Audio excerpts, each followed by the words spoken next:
ಅಂತ ನೋಡ್ತಾ ಇರಬೇಕು.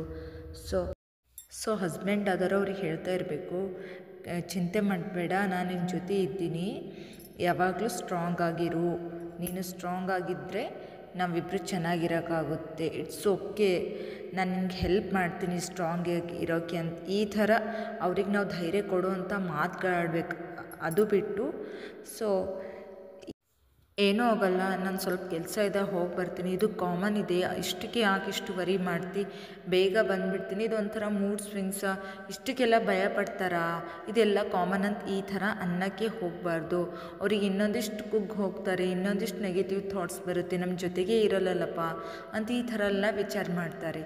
ಸೊ ಅವರಿಗೆ ಹಸ್ಬೆಂಡ್ ಆದರೂ ಗರ್ಭಿಣಿ ಮಹಿಳೆಗೆ ಒಂದು ಸ್ಟ್ರಾಂಗ್ ಸಪೋರ್ಟ್ ಆಗಿರಬೇಕು, ಒಂದು ಪಾಸಿಟಿವ್ ಸಪೋರ್ಟ್ ಆಗಿರಬೇಕು. ಈ ಟೈಮಲ್ಲಿ ವೀಕೆಂಡ್ ಟೈಮಲ್ಲಿ ರಜೆ ದಿನಗಳಲ್ಲಿ ಹಸ್ಬೆಂಡ ವೈಫ್ಗೆ ಇಷ್ಟ ಆಗಿರೋಂಥ ಫೇವ್ರೇಟ್ ಏನಾದರೂ ತಿಂಡಿ ಮಾಡಿಕೊಡೋರ್ನಿಂದ ಅವ್ರಿಗೆ ತುಂಬ ಖುಷಿಯಾಗುತ್ತೆ. ಆ ಟೈಮಲ್ಲಿ ಆ ಕ್ಷಣನ ಎಂಜಾಯ್ ಮಾಡಿ